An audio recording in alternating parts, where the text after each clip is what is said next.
He didn't look up. That's the part that stayed with me. Not the sentence, not the dismissal, not the quiet smirk of a man who believed he held the world and my fate in his palm. Just his eyes glued to his phone as he said, almost lazily, "Your role is eliminated. Security will walk you out." My wife's father, CEO by title, God by ego.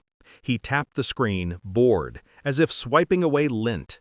I stared at him, the silence thick enough to suffocate a weaker man. I wasn't weak. I learned long ago that silence is a weapon sharper than rage. I signed the termination form, slow, controlled, one letter at a time. His lips twitched, satisfied. He thought he owned me, thought his daughter owned me, thought marrying into their empire meant surrender.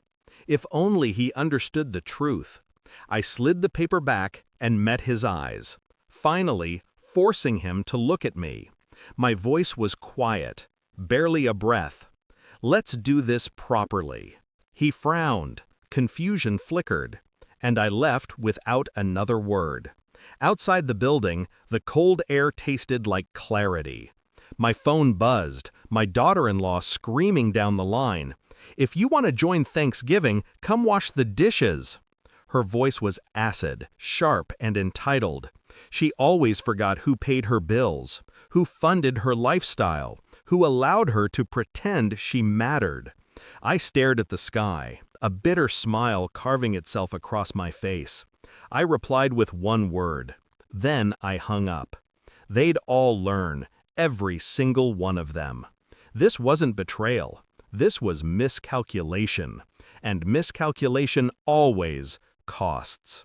It started subtle, a locked phone, soft laughter in another room, messages that disappeared the moment I entered. My wife changed perfume, started working late, came home smelling like adrenaline and lies.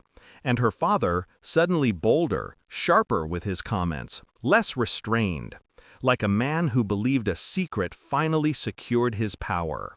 I saw how she spoke to him now, not like a daughter, something else, something aligned. The company, the marriage, my life, all under the quiet influence of a dynasty that believed it could consume me whole. They thought I was blind. They thought I was passive.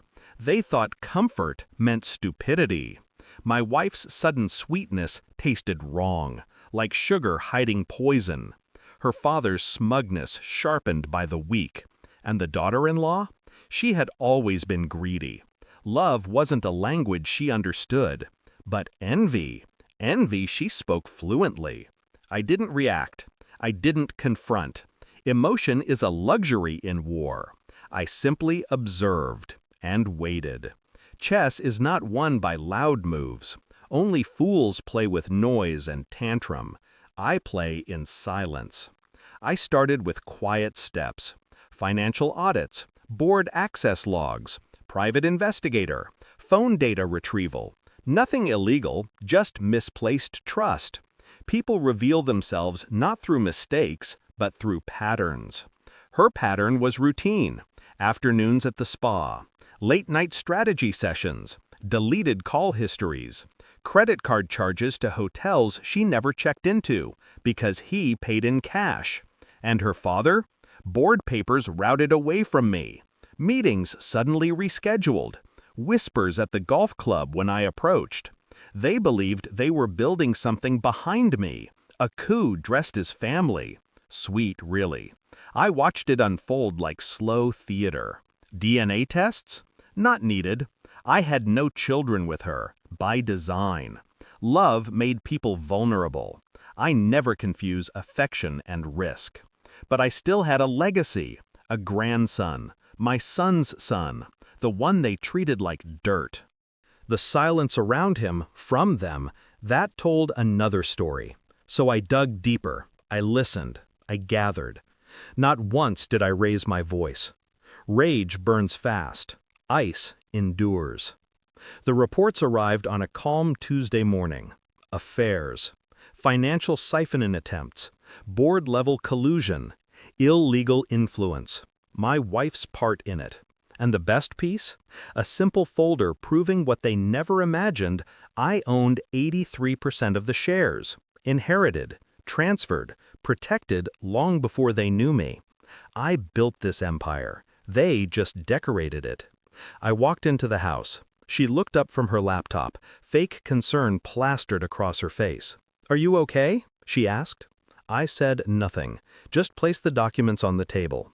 Her eyes scanned, her face drained, her breath shattered. Wait, this isn't." I watched her crumble, silent, detached, as a surgeon watches tissue separate under a blade. Truth isn't loud, it suffocates quietly. She grabbed my arm. "Please, listen." I stepped back. Her collapse echoed in the room. Beautiful, really. The truth is always ugly before it becomes clean. Board meeting. Long table. Expensive suits. Smug faces until I walked in and sat at the head seat. The chairman's seat. Murmurs, confusion, a flicker of panic in old eyes. Her father entered, chest puffed with false kinghood, until I placed the shareholder certificate before him. His face froze. Silence swallowed the room whole. Then I spoke, calm, even. "Security will walk you out." He blinked. Confusion, rage, fear, delicious. My wife stood behind him, trembling. I didn't look at her. Emotion is wasted on liabilities. They were escorted out. No shouting, no chaos. Power doesn't roar. It whispers, and the world kneels. Later, I sat in my villa in Switzerland. Mountain quiet. Snow light soft against glass. My phone buzzed. Pictures posted. Champagne, fireplace, freedom. Then, 71 missed calls. Daughter-in-law, crying, begging. Family likes you most when you leave them behind. I poured coffee, watched the snow fall. I wasn't angry anymore. Anger is a chain. I had broken mine. They thought they buried me. I was just planting foundations. And now? I am done explaining myself to people who mistook kindness for weakness. I do not chase. I do not return. I do not forgive. I only rise. Quietly, completely. And nothing terrifies a traitor more than realizing the person they underestimated was the one holding the throne all along.